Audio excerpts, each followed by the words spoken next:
welcome to everyone this evening, and welcome to you, Dr. Peter Piot. We're gathered to talk about global preparedness and innovative prevention in the world of medicine. We'll look at future health threats, and we'll discuss some of the work that you've done. But the title of the event this evening is 100 Years After the Spanish Flu, Are We Ready for the Next Pandemic? So I think before we talk about anything else, maybe we should really do a quick run through what the Spanish flu was. I know that my family was personally affected by it, but I know that my family is not the only one. Yeah. Well, Marcus, there were like 50 to 100 million people who died from it, actually. And this is 100 years ago, before there was any commercial air travel, and when there were only 1.9 billion people on our planet. Today we are like 7.5 billion, more or less, and billions of flights per year. So it really affected the world. It killed more people than World War I. And one thing I should say is that it has nothing to do with Spain. It was Spain has been unfairly stigmatized, and one reason is that it was wartime, so there was censorship all over in terms of what could be said in the media, and that included in the US, but also in Europe. But Spain was not part of the conflict, and so the media were more or less free. And so there was no mention of this epidemic, and because it was sensed that this could destabilize, the war effort. And so at some point it was said that it was because it came out in the Spanish media, and so they said it's the Spanish flu. So it's very typical that for any disaster or epidemic, you always like to blame others, and in this case it was Spain. But it really affected the world's GDP. It really, when you look at, it was not only here, but also, for example, in India, in the Pacific, the South Pacific, like up to 20% of population of islands just disappeared. So it was really bad, and that's the big one. And I think it's time to reflect on that, because one day there will be another big one. Of course, in California, the big one, that's something else. That's the earthquake, and we know also the probability for a big earthquake. There are lots of estimates of that. It's kind of depends which force of the earthquake you were talking about. But similarly, we can predict with high certainty that there will be a completely new type of influenza or flu coming up in the next, 50, 60 years. It's going to happen. When, where, and how, we don't know. And so we need to be prepared. Right, so the big event, the biggest epidemic of the 20th century was Spanish flu, and now we're just really waiting. Or are we just waiting? I mean, I imagine that there are a number of things that we can do, but let me ask you, if my understanding of flu, which is what you're suggesting is likely to occur in the 21st century in some epidemic level, is that it really is a crossover type of disease. It comes from animals like birds or from swine or chimpanzees. I guess chimpanzees brought us something else. No, that's HIV. That was HIV. But as we urbanize, shouldn't there be less of an opportunity for some of these epidemics to be occurring if we're not really living amongst animals the way that we once were? Well, there's a kind of paradox. On the one hand, the world has been doing really well against infectious diseases. I mean, there's a decline of most infectious diseases worldwide, even in Africa, where that's still the first cause of death. But people die now more from cardiovascular diseases, diabetes, and so on. But on the other hand, the risk for epidemics, for outbreaks, is increasing. And there are a few reasons for that. First of all, we should know that all of these epidemics, all of them, are so-called zoonosis. What does that mean? It means that they come from animals, from other animals. We are human primates and from others. And the second biggest epidemic of modern times is HIV. And if that continues, it will ultimately kill more people than the Spanish flu. It's just a slower type of epidemic, but it has collectively already killed probably between 35 and 40 million people. Right. We think maybe that that's over. No, it's not over. About 1 million people are dying from AIDS every year still. Now, so these are all coming from animals, and we're more people, 7.5 billion on the planet. There's more pressure, demographic pressure on ecosystems. Even if indeed, like even in Africa now, half of the population is living in cities, food production has changed, and there's a global chain. This deforestation, people live much closer to where wild animals are. And I would say this mobility that makes the world much more at risk. So the risk is actually increasing. In fact, my son, I have a couple of teenagers, and they have this game called Plague. Are you familiar with this particular game? No, that you must look this up. It is really something. What the goal of the game is to infect the world and to eventually destroy it. Okay. And of course, you can do things in the game of play. You can decide to ground airplanes, for instance, to isolate the disease. You can decide to isolate the nation in other ways. And so there are constant trade-offs that you're making as this plague starts to spread. I recommend it. Anyway, it sounds like what you're saying is that this new mobility, this new urbanization of density of life that we live in. Food production also. Yes. And the globalization of many things means that what used to be a local outbreak today can, in no time, can become global. One example is happened in 2003. Yes, in Hong Kong, there was SARS. This also respiratory virus. I'm not so worried about Ebola. I mean, I worked a lot on Ebola, but there you need really close contact in order to be infected. It's close contact with someone with body fluids or with someone Ebola. It's the respiratory things, this stuff you can catch on a bus, to say so. And so Hong Kong had quite a big epidemic, which in economic terms, it not only killed people, but also it brought down the GDP of Hong Kong by 4 or 5%. Right. Just a stupid virus. And then someone flew from Hong Kong to Toronto.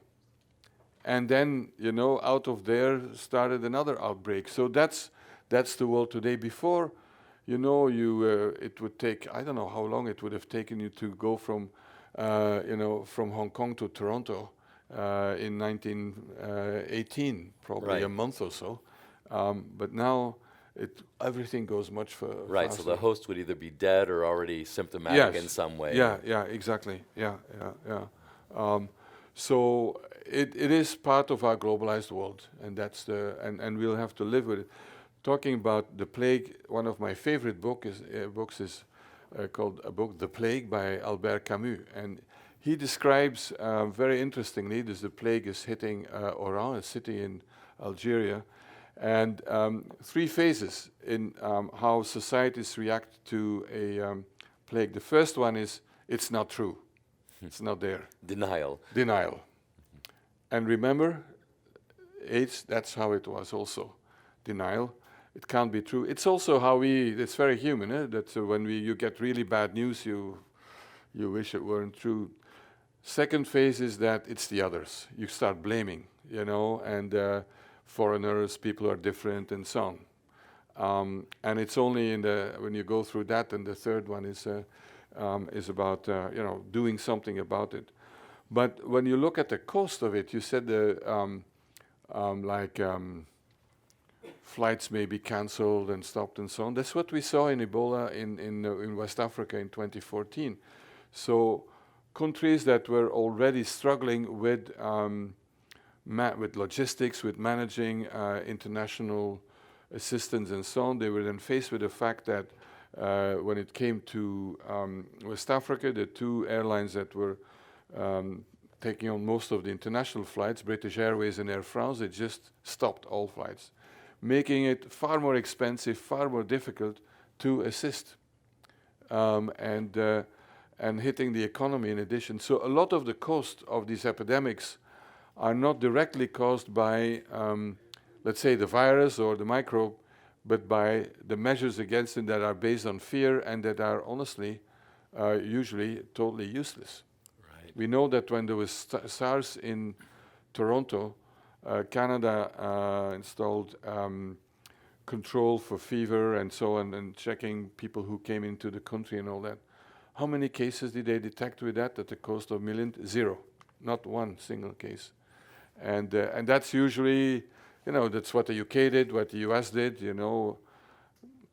My wife and I, we had gone to Sierra Leone and during the epidemic, and on 20 days after coming back from Sierra Leone, we had to go to Seattle from London.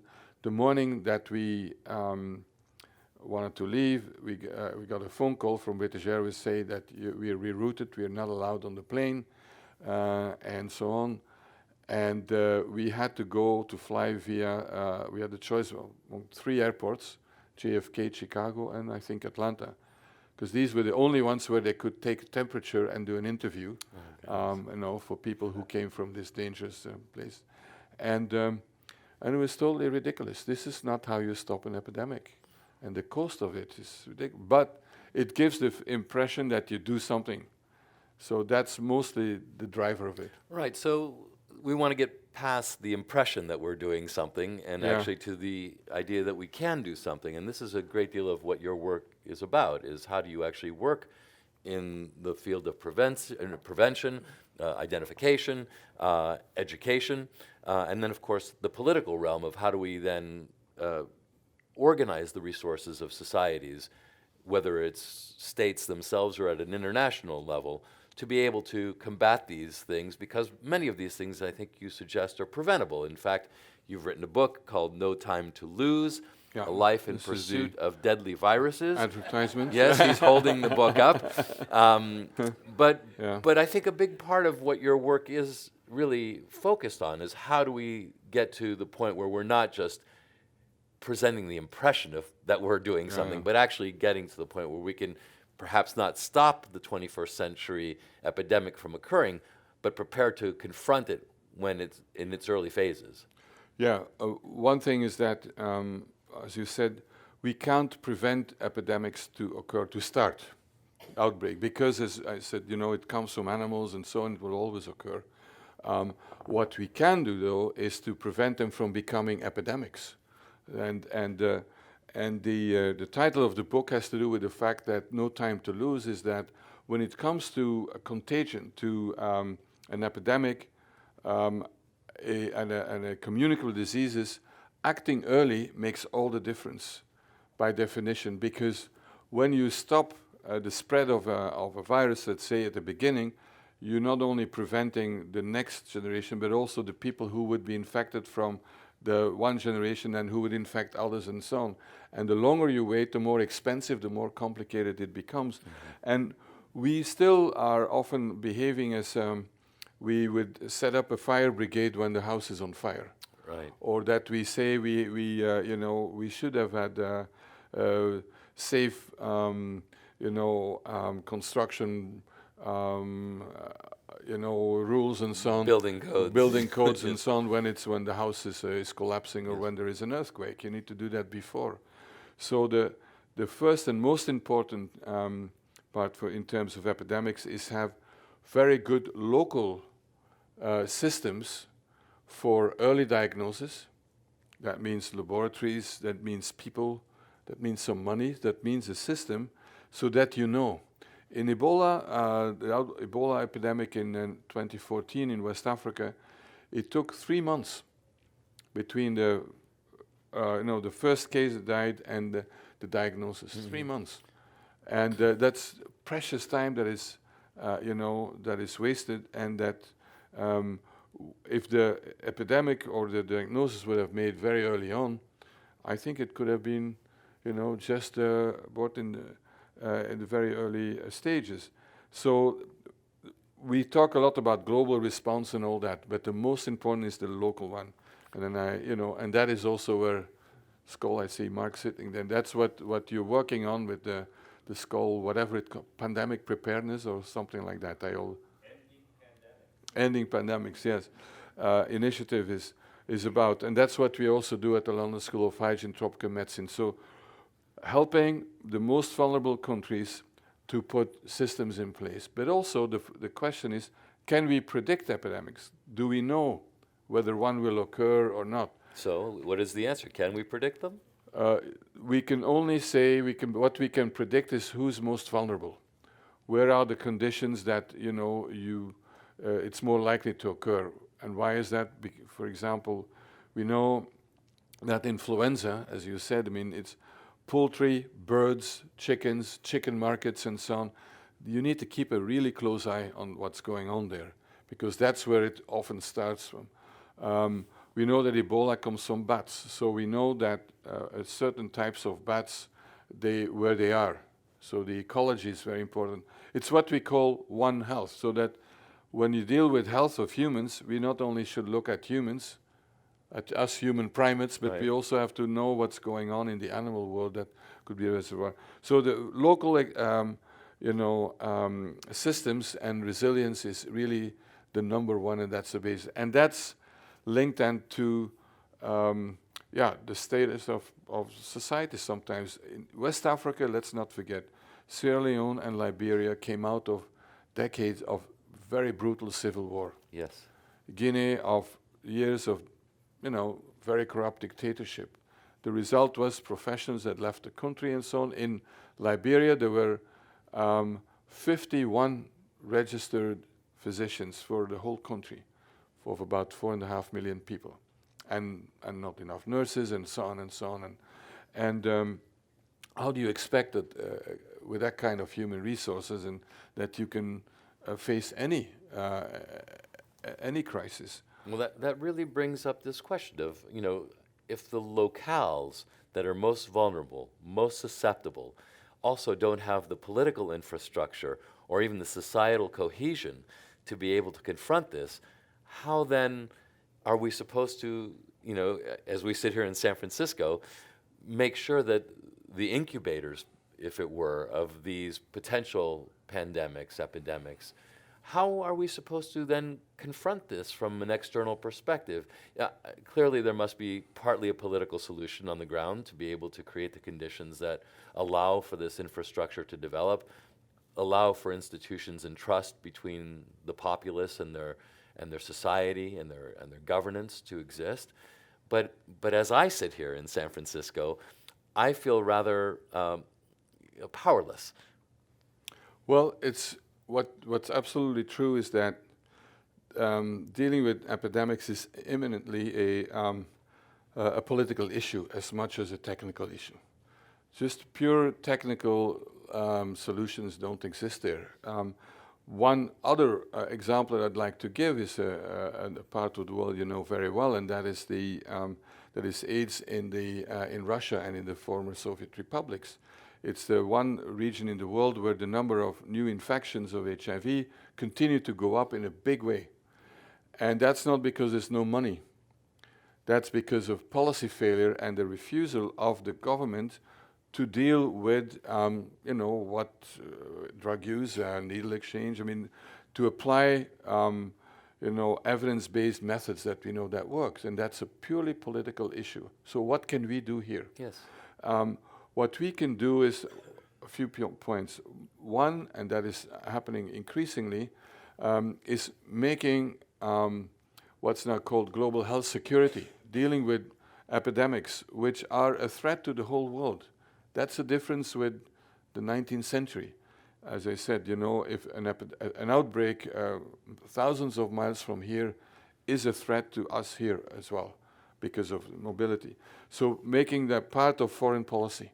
Right, so an understanding that in fact we are a globalized world, borders really don't matter when it comes to disease. And there is the US, the previous administration, already under the Bush administration, started with a global health security initiative and so on, and where many ambassadors could talk about it. Yes. And I think that's the first thing to do. Secondly, is provide support for money, technical support, and so on to the countries that are the most vulnerable and the least equipped. But aren't they also the countries that are the most corrupt oftentimes and the ones least likely to be able to apply those resources? Yeah, although I must say corruption is not the exclusive, how should I say, exclusive to low-income countries. Yes, of course not. But no, that is true. In some countries are among very corrupt countries, and where take Congo, DRC, Democratic Republic of Congo, where we've had several Ebola outbreaks, where there's armed conflict and so on. And what do you do then? But I think the key here is that in order to protect the local population, but the population at large, we have to work, and we can work directly with civil society groups, and there's always a dialogue. And I think that when it comes to health threats, it's often, not always, but often possible to break through either partisan stuff, like here in US Congress, one of the few issues where the two parties, the eye to eye, is like support for the AIDS program, for PEPFAR. Yes. Unusual, but also you can do that with countries. But there are also other initiatives. For example, when it comes to develop new tools, new vaccines. After the Ebola outbreak in 2014, when we could test, and our school was very involved in that, test vaccines. Okay. And as surgeons would say, à chaud, during the epidemic, because that's the only way, time you can find out whether something works and protects. And I was in Guinea with a product that came from Merck, and in Sierra Leone with Johnson & Johnson, and we could demonstrate that they protect, that they work. But what is clear is there is no market incentive for any company to develop a vaccine for Ebola, Lassa, and what have you. There's no market. For influenza, yes. For flu, you can make money out of it. But not with vaccines against these outbreaks, because they're in poor countries, they're in isolated situations and so on. Sure. So what do we do? And that's where we can also come in here from San Francisco. Yes, okay. So you've mentioned a couple things here which I'd like to explore a bit more, because one of them is this question of medical developments that allow you to be able to then deal with potential epidemics, the market failure that exists in essence. Yeah. Secondarily, you talk about something that is often debated here in the United States, the question of FDA approval and time to market or time to use, in whether it's in clinical trials or eventually in the field. And that I don't quite understand, because it seems that there's an ongoing debate as to whether you can speed things up or slow things down for use in the field. But the final thing, and again, this comes back to the question of vaccines, and this seems to be true both in some of the countries where you've worked, but also true to an extent in the United States.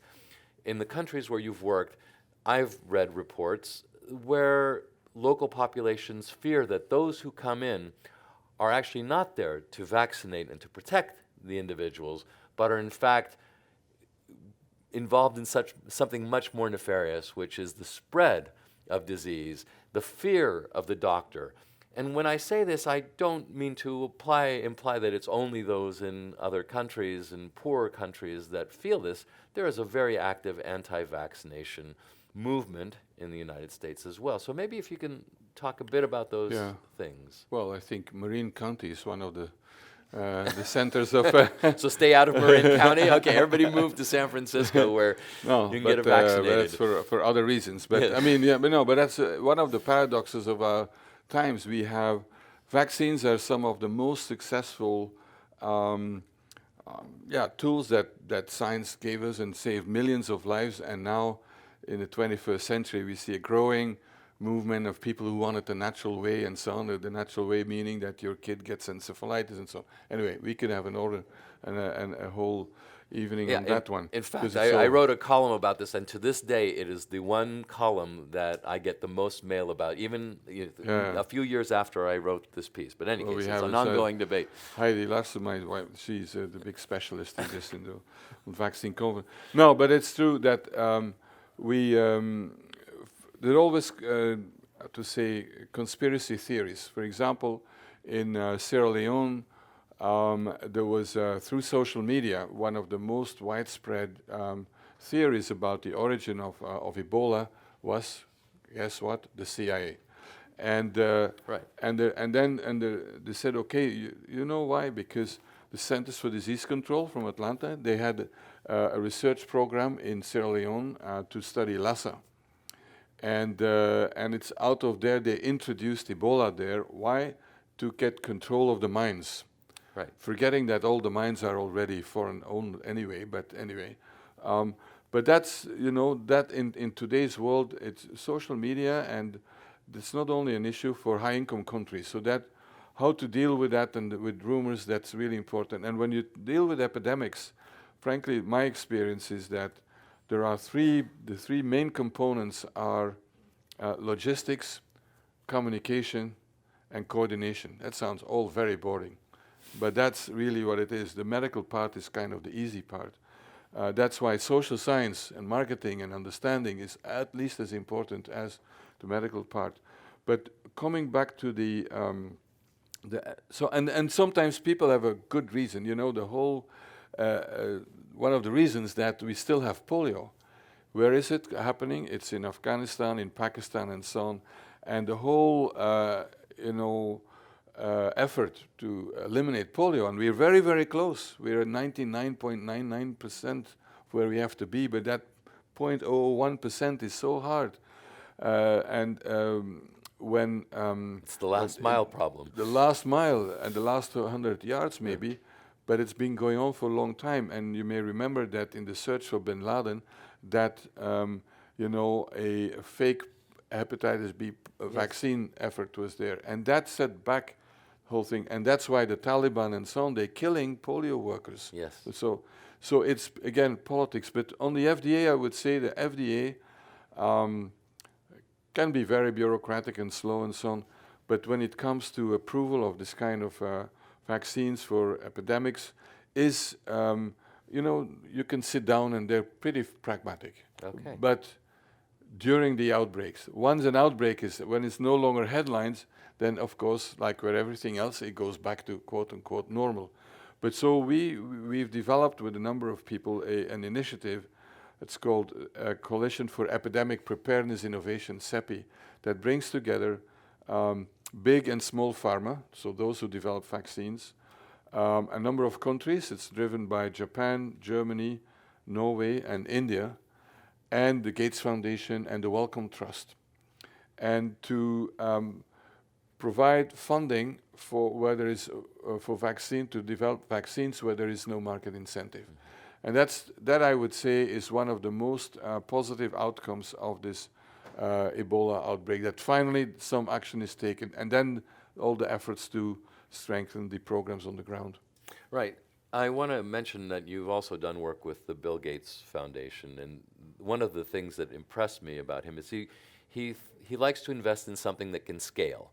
He did this when he did his software programs, but he also took apart his philanthropy and decided that he would find where he could apply resources, scale them, and actually come to some level of solution. And I think that this, I don't know if you were a part of this, but this is actually one of the good news stories, if I'm not mistaken, is the question of smallpox. Is that right? Oh, yeah. No, smallpox was eradicated before, the Gates Foundation, was created. But that's an example of a worldwide effort that led to the elimination, the first time ever, and still the only one as a human disease, meaning that we don't have to vaccinate populations against smallpox. It saves billions, literally. But that was the inspiration for elimination of polio. And I think that there is a lot of good news stories, particularly take HIV. In around 2000, there were about 100,000 people in low middle income countries who benefited from life-saving antiretroviral therapy. Today, there are about 20 million. And I guarantee you that these 20 million would not be alive, most of them, without that treatment. So that's a positive story. Child mortality has gone down. So we've got really serious progress The problem is now that we've got chronic diseases coming up, pollution, climate change that is driving also new health problems and so on. Yeah. Yes, and of course obesity is a Yeah, big problem, yeah. and as I understand, guns are also reaching epidemic levels of Oh, definitely. mortality in the United States. But I am not going to go that route That's because for I'm another going to evening. reach into the audience and read some of their questions, because it seems like we've got a fairly active audience, and some of them appear to be medical professionals. But let me Be ask careful. you this one. I don't, yeah. Here's a simple one. It said that we will have a pandemic in the next 50 or 60 years. How do you predict something like that is the question. Yeah, the predicting the future is usually based on the past. Yes. Some of it is because why do you have a pandemic? Let's say in the case of influenza. There's always the possibility of something that comes out of the blue totally new, like HIV. That nobody can foresee that, predict that.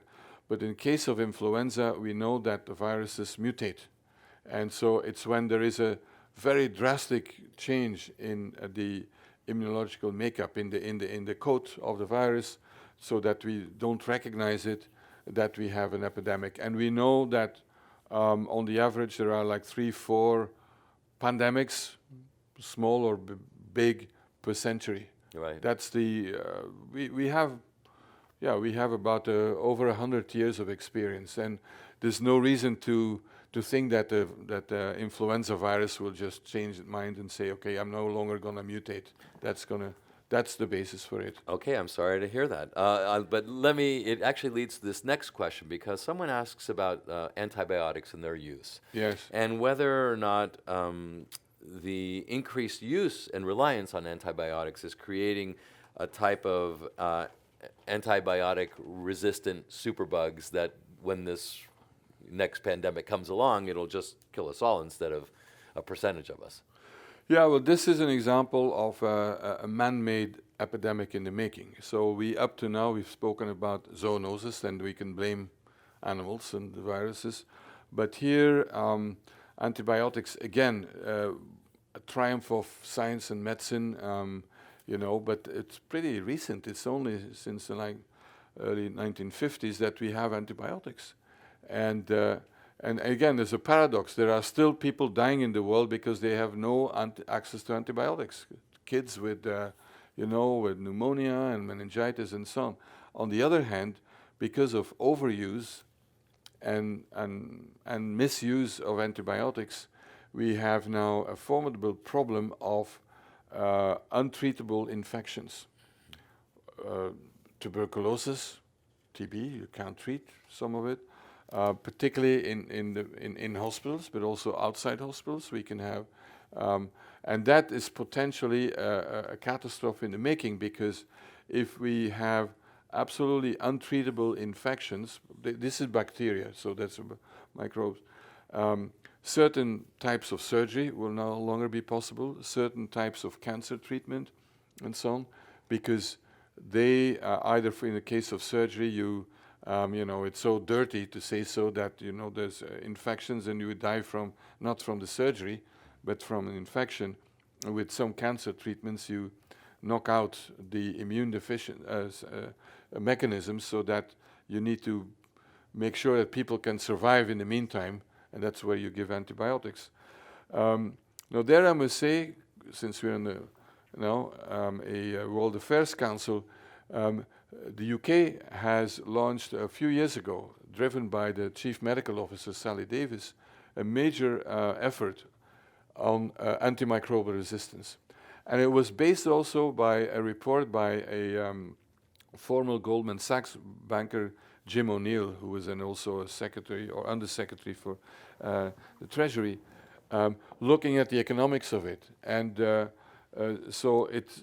this is about behavior of the prescribers, of the physicians, of patients. It's also about the use of antibiotics in poultry. I mean, in agriculture and so on.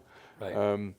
And then also, there are commercial interests. So how how to turn something that we definitely need into something that is only used when it's necessary, so that we can preserve health and the use of these fantastic tools for, in a sustainable way. Right. Well, a lot of it sounds as if we're talking about technologies, and a number of people also ask about the technological developments. Obviously, the research and development in laboratories is We're key in the Bay to, Area, Yes, we're in the Bay Area. Somebody's investing right now in some new biotech, I'm sure, down in South San Francisco. But the question of technologies is a key one as we look at both solutions, but also approaches to dealing with future pandemics. And if we had, for instance, if you were able to speak to Cambridge Analytica and get their 57 million data points and look at the information that they were able to collect from Facebook, would that information help you in any way to be able to identify perhaps trends or hot spots in areas? I mean, I guess what I'm really saying is, does big data at this point aid in your approach both to do what you said you want to do, which is identify an epidemic in its early stages before it becomes a full-blown epidemic?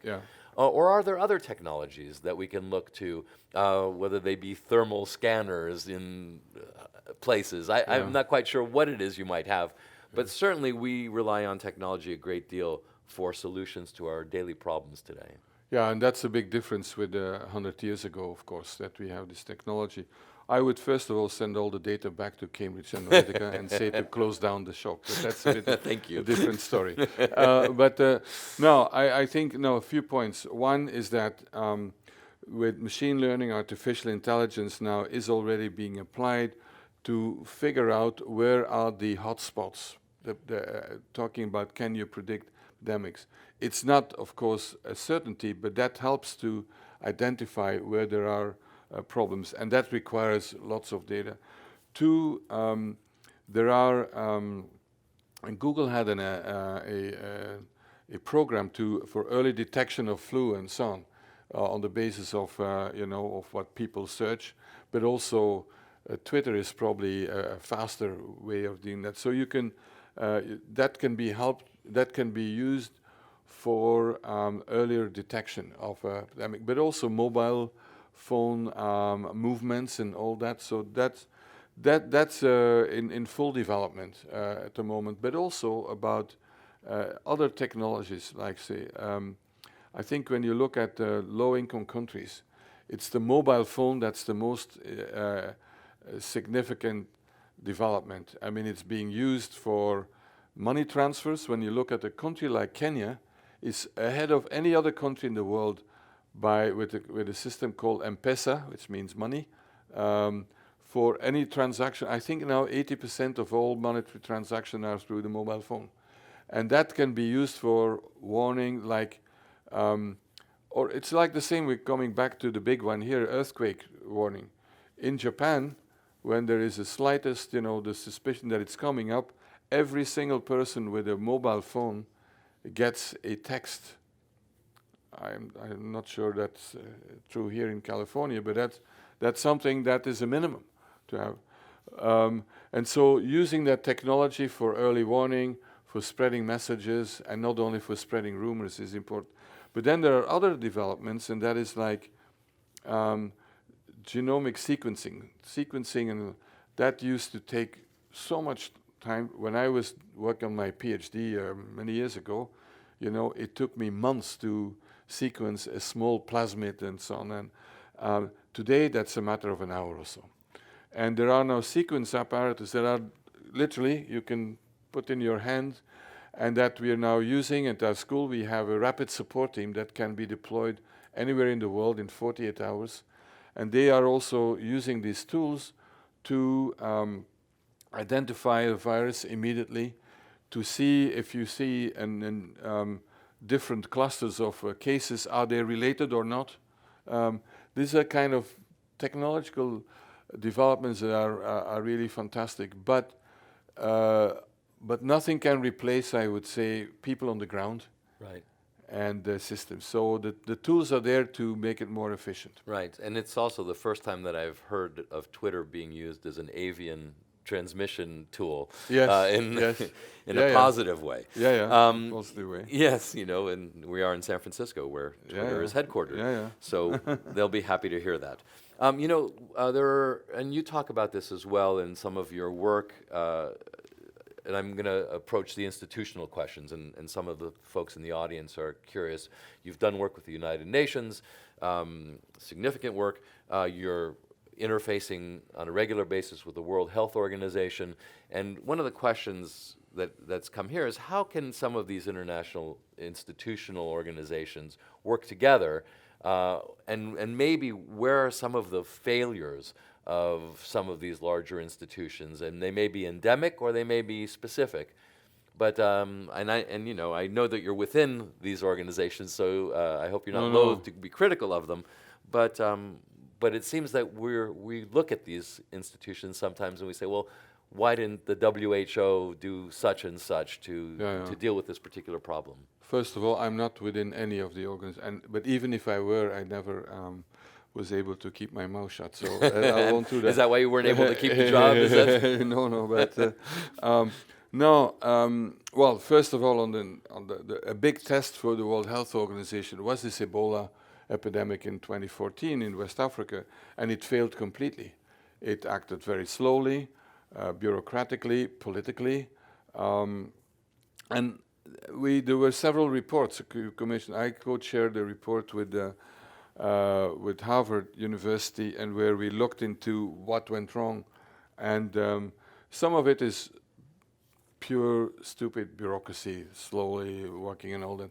But it's also because these organizations are inherently political organizations, and I think that the lack of independent monitoring and institutions that are not dependent on the political masters, that's really very, very important.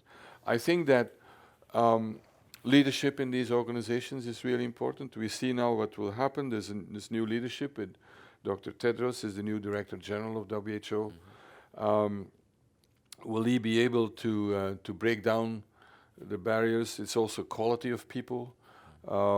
It's turf battles between various organizations. That's what I had to deal with when I was head of UNAIDS, which was supposed to coordinate the work of 10 UN system organizations, from the World Bank, UNICEF, World Health Organizations, and so on. And I always said it's far more difficult to deal with that than deal with HIV, because of the entrenched systems. And that's why, again, I come back to the fact that one has to approach this as a political issue also. But I would say that we need these organizations. In a globalized world, we need global institutions. No country can fix, let's say, climate change on its own, even a big country like the US or China. So you need cleaning up the air just above your garden is not going to make any difference for the world. So we need them, but we need to make them far more efficient and effective, and also support them. One of the problems is, like in WHO, first of all, there are conflicting and mutually exclusive interests. China and the US and Zimbabwe and I don't know, and Denmark, they don't have the same interests. So that's power play. And then the funding of them is also in such a way that I will only fund, what I'm interested in, and it's and nothing else. So you kind of undermine the organizations, and then you can blame them for not doing their job. But I've been extremely critical of the fact that they're not enough run like they should be run, and on merit-based and so on. So there is a big problem of leadership. Right, and so it seems as if, and this is of course the problem with all international institutions, is the question of governance, questions of participation, funding, and really of political will in almost every instance, right? Because even in the United States, you see varying amounts of support, for example, for United Nations organizations, whether it be on the funding or even on a political basis. And of course, we now have a national security advisor who's been quite critical of the United Nations. I So know, we'll I see know him. how you know Yes, him, right? You had to work with him. yes, when he was ambassador. But you know, Yes. United Nations comes from here, from San Francisco. Yes, down And, the street. Yes, The exactly. it was signed just on Van Ness Avenue. Yes. Exactly. So it's actually, ironically, the whole UN is an American idea originally, coming out of here and based on the values of the, of the US and the Constitution and so on. But I always say, I once heard Bill Clinton say, when someone said, "Oh, the Security Council, all they do is talk," and he said, "As long as we talk, we don't kill each other." And so it is important to have a platform that's neutral and that can bring it together. But I also think that the institutions need drastic reform, and I think if the US could use its political force to make sure that they are more efficiently run, well-funded, and deliver. And what I've seen is when I was head of UNAIDS, and not because I was heading it, but I've seen that when you a multilateral platform that is very focused on some results can make a huge difference. We had access to any head of state in the world. We were able to negotiate a 95% reduction of the price of antiretroviral drugs, so that millions of people had access to it. That I think would have been impossible to do in a, let's say, bilateral way or so on. Right. So the downside is it's hard to get that organization, but if you do get it and you're able to align both the states and the issue, then you can move very quickly and very effectively and scale it very quickly. Yeah, and for peace in the world, we also need a body where the people come together. But yeah, I'm glad I'm not working there anymore. But, okay. By the way, I think there used to be in this building, the United Nations Association had its offices. So, so the World Affairs Organization has been involved with the United Nations in many ways. But it also brings me into again, another question from the audience. It's not just these large governmental institutions or intergovernmental institutions that have a role to play in both confronting health questions overseas and also dealing with epidemics, but it's also the non-governmental world and or INGOs or NGOs, depending on what you decide. And I've met with some of the folks from Médecins Sans Frontières, the Doctors Without Borders. MSF, Yes, MSF. Yes, and by the way, the head of that organization ended up becoming Foreign Minister of France. So there's clearly this understanding that an NGO's work can also bridge into government work and deal with these very large, very difficult global problems. Could you talk a little bit about NGOs and how they actually work within this world today, and what it is, and maybe opportunities that exist for them to do more, or maybe NGOs that haven't yet even been put together to deal with some of these issues? Yeah, I'm biased because I have an NGO background myself, but besides an academic background, and no, I mean, you can call it NGOs or civil society in a bigger way.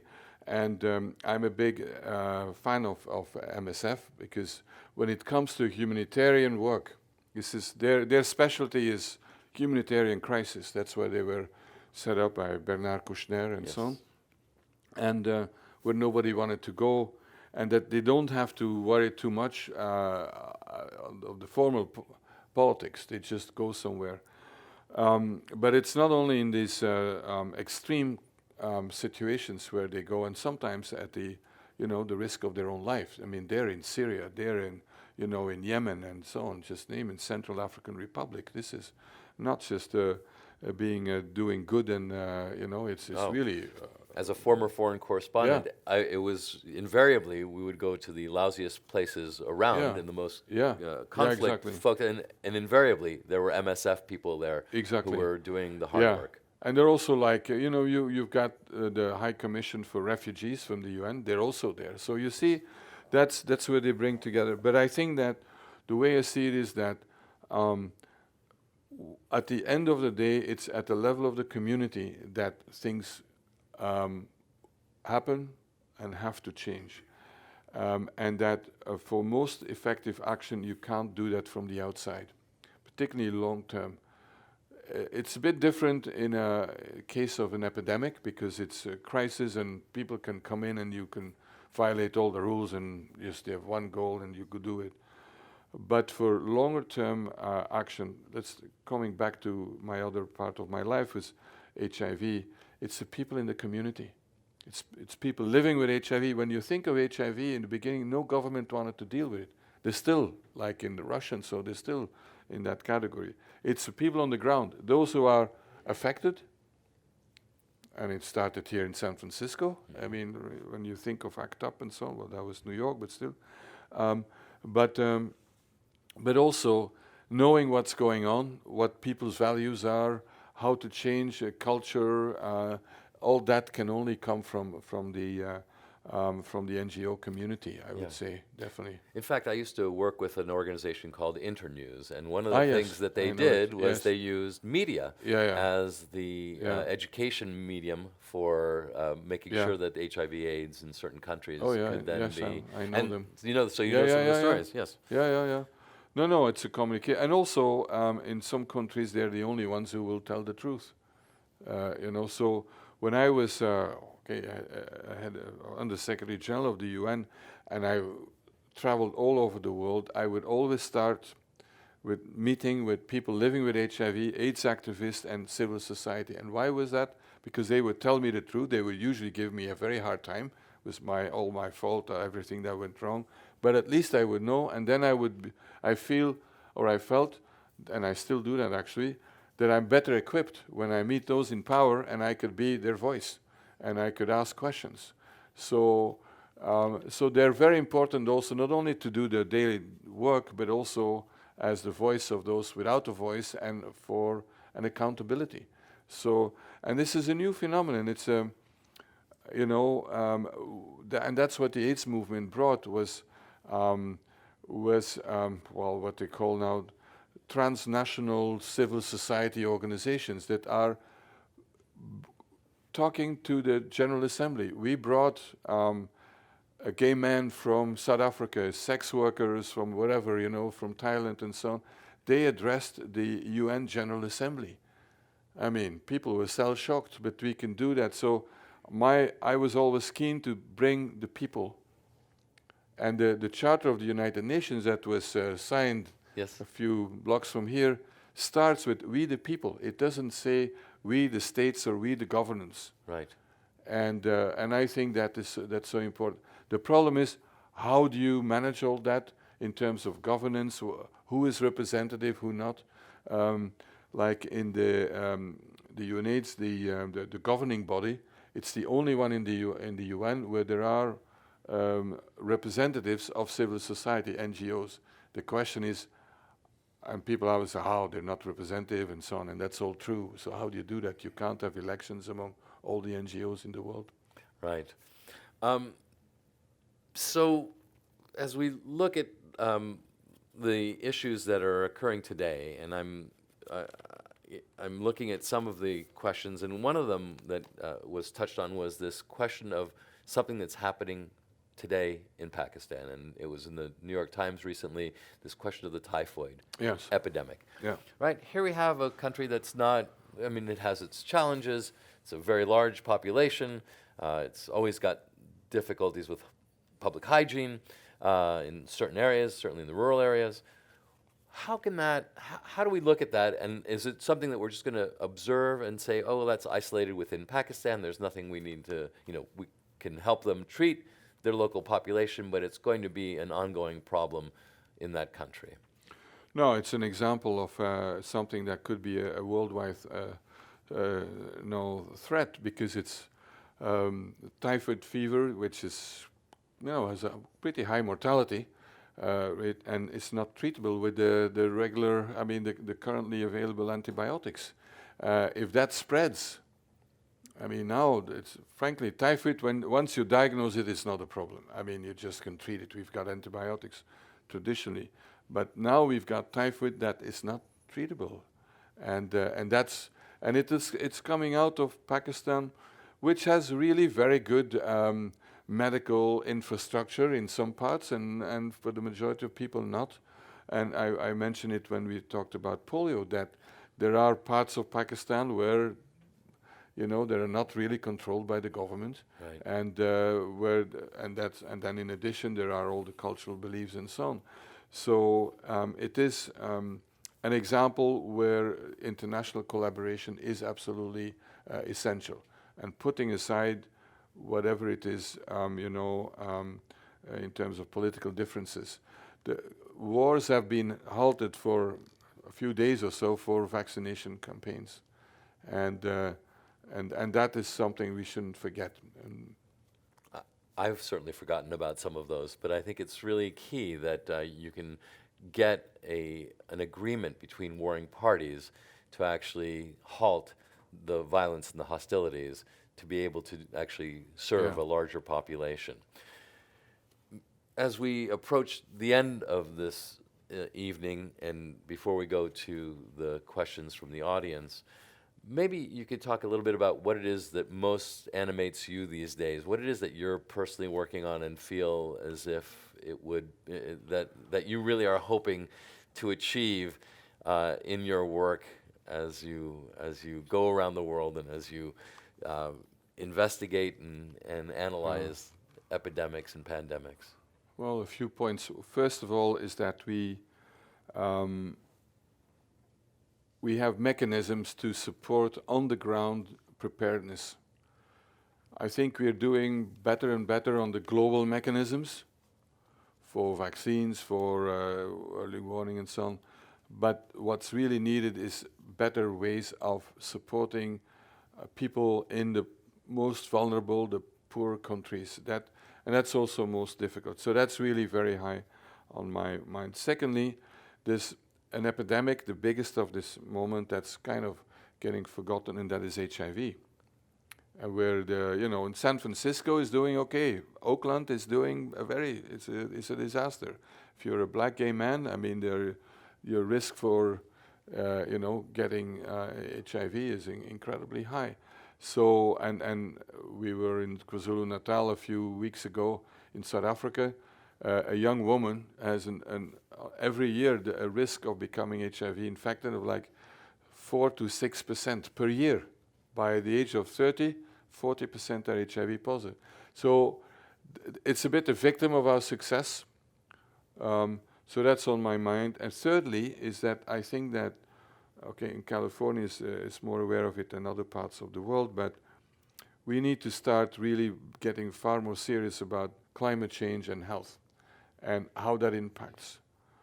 It's not just that there will be mosquitoes appearing in parts where there weren't any before, and that we can have epidemics, and we see even on the Côte d'Azur in France, where that we had epidemics of chikungunya and all this.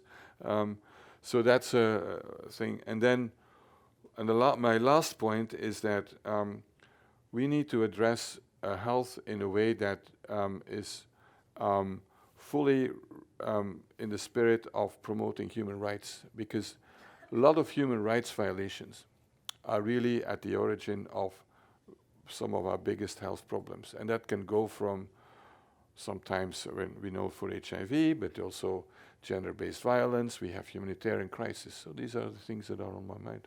Well, that's a full plate. Really problematic.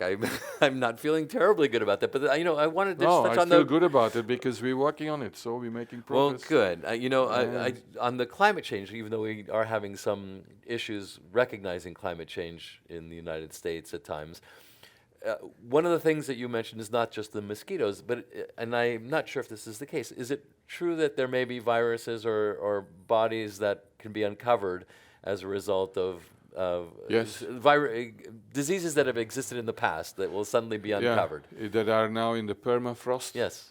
In in your favorite country, yes. in Siberia. So no, this could happen, absolutely. Okay, but you're working on that. No, on that one, no. On that one, no. Well, well. Thank you for the things you are working on. Before we open up the floor for discussion, I just want to say good night and thank you so much. This is bringing us to the end of the recorded portion of our evening. Thank you to Dr. Piot and to Piot, sorry, Dr. Piot, and thank you for all the questions. It's really been terrific. Thank you.